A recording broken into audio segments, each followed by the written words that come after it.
అందరికీ నమస్కారం. చాలా మందికి 10th తర్వాత చదువు కొనసాగించడం అంత తేలిక కాదు. దానికి రకరకాల కారణాలుండొచ్చు. పర్సనల్ కావచ్చు, ఆర్థిక ఇబ్బందులు కావచ్చు, లేదా కెరియర్ ప్లాన్స్ వేరే ఉండొచ్చు. సో అలాంటి వాళ్ళకి ఒక ఫ్లెక్సిబుల్ లెర్నింగ్ సిస్టమ్ చాలా అవసరం. దాని గురించే ఈరోజు మనం మాట్లాడుకోబోతున్నాం. అసలు సక్సెస్ అవ్వాలంటే రెగ్యులర్ స్కూల్కి వెళ్లాల్సిందేనా? ఈ ప్రశ్న చాలామంది మదిలో మెదులుతూ ఉంటుంది కదూ. ఎందుకంటే మనందరికీ తెలిసిన ట్రెడిషనల్ స్కూల్ సిస్టమ్ అందరి లైఫ్కి సెట్ అవ్వదు. మరి అలాంటప్పుడు వేరే దారులేమైనా ఉన్నాయా? అవును, ఖచ్చితంగా ఉన్నాయి.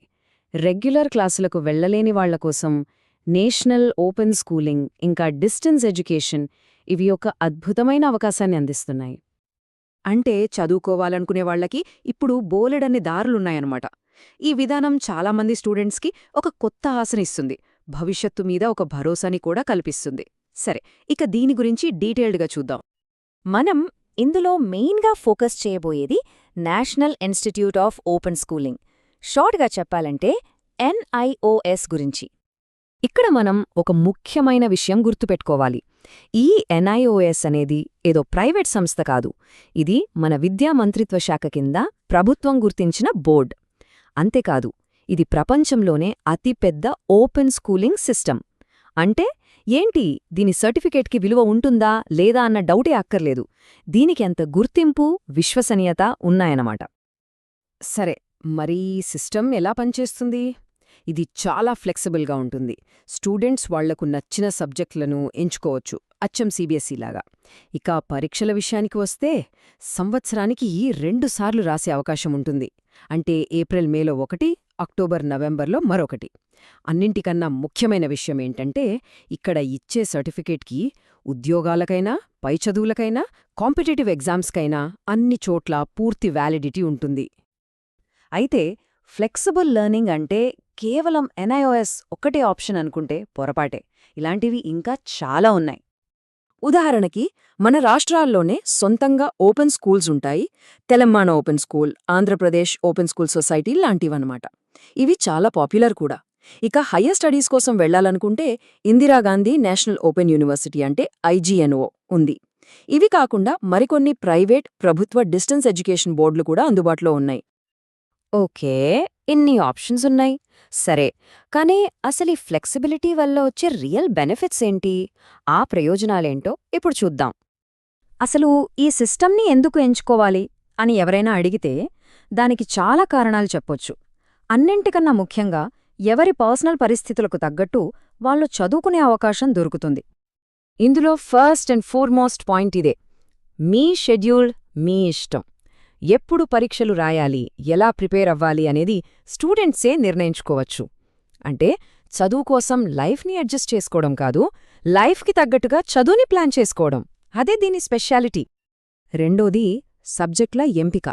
ఎవరికి ఏ సబ్జెక్ట్ మీద ఇంట్రెస్ట్ ఉందో, ఫ్యూచర్లో ఏ కెరీర్ వైపు వెళ్లాలనుకుంటున్నారో దాన్ని బట్టి సబ్జెక్టులు సెలెక్ట్ చేసుకునే ఫ్రీడమ్ ఇక్కడ ఉంటుంది. ఇది స్టూడెంట్స్లో చాలా కాన్ఫిడెన్స్ నింపుతుంది. ఇక మూడోది మీ వేగం, మీ పేస్. క్లాస్ రూంలో అందరితో పాటు పరిగెత్తాల్సిన పనిలేదు. ఒక కాన్సెప్ట్ అర్థం కాకపోతే ఎక్కువ టైం తీసుకోవచ్చు, తెలిసిన విషయాల్ని త్వరగా పూర్తి చేయొచ్చు. ఎలాంటి ఒత్తిడి లేకుండా నేర్చుకోవడంపైనే పూర్తి ఫోకస్ పెట్టొచ్చు. దీనివల్ల లెర్నింగ్ అనేది చాలా మీనింగ్ఫుల్గా ఉంటుంది. ఇవి మాత్రమే కాదు, మరికొన్ని ముఖ్యమైన లాభాలు కూడా ఉన్నాయి. ప్రైవేట్ స్కూల్స్తో పోలిస్తే ఫీజులు చాలా తక్కువగా ఉంటాయి. ఇక్కడ పొందిన సర్టిఫికేట్స్లతో ప్రభుత్వ, ప్రైవేట్ ఉద్యోగాలకు ఎలాంటి సమస్య ఉండదు. అలాగే భవిష్యత్తులో డిగ్రీలు, డిప్లొమాలు లాంటి పై చదువులకు వెళ్లడానికి కూడా ఇదొక స్ట్రాంగ్ ఫౌండేషన్ వేస్తుంది. సరే, ఇన్ని మంచి విషయాలున్నాయి కదా అని అందరూ ఈ మార్గాన్ని ఎంచుకోవాలా అంటే అలా చెప్పలేం. ఈ పద్ధతి అసలు ఎవరికి కరెక్ట్గా సూట్ అవుతుందో ఇప్పుడు చూద్దాం. అవును, ఈ ఓపెన్ స్కూలింగ్ అనేది ఎవరికి బెస్ట్ ఆప్షన్? ఈ ప్రశ్నకి సమాధానం తెలిస్తే ఈ సమాచారం ఎవరికి ఎంత ఉపయోగపడుతుందో మనకొక క్లారిటీ వస్తుంది. ఇది పూర్తిగా ఎవరి అవసరాలను బట్టి వాళ్లు తీసుకునే నిర్ణయం. సాధారణంగా చూస్తే కొన్ని కేటగిరీల వాళ్లకి ఇది చాలా బాగా ఉపయోగపడుతుంది. మొదటిది ఆర్థిక లేదా వ్యక్తిగత కారణాల వల్ల చదువు మధ్యలో ఆపేసిన స్టూడెంట్స్. రెండోది జాబ్ చేస్తూనే తమ ఎడ్యుకేషన్ కంప్లీట్ చేయాలనుకునేవాళ్లు. మూడోది స్పోర్ట్స్ లేదా ఆర్ట్స్ లాంటి ఫీల్డ్స్లో ఉండి బిజీ షెడ్యూల్స్ వల్ల రెగ్యులర్ స్కూల్కి వెళ్లలేని వాళ్ళు. నాలుగోది స్కిల్ బేస్డ్ లేదా టెక్నికల్ కోర్సుల కోసం ప్రిపేర్ అవుతూ 10వ తరగతి లేదా ఇంటర్ పూర్తి చేయాలనుకునేవాళ్లు.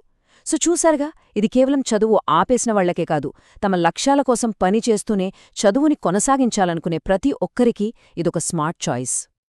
కాబట్టి మనం గుర్తుంచుకోవాల్సిన ఒకే ఒక్క విషయం ఏంటంటే, రెగ్యులర్ స్కూల్కు వెళ్లలేకపోయాం కదా అని చదువు ఆగిపోవాల్సిన అవసరం లేదు. చదువుకోవాలనుకుంటే దారులెప్పుడూ తెరిచే ఉంటాయి. సరైన మార్గాన్ని ఎంచుకుని ఎవరైనా ఎక్కడనుంచైనా ఎప్పుడైనా తమ కలల్ని నిజం చేసుకోవచ్చు. అసలు విద్యకు ఒకే ఒక సరైన మార్గమంటూ ఉంటుందా, లేక ప్రతి ఒక్కరి ప్రయాణం వాళ్ల మార్గం వాళ్లకు ప్రత్యేకమా?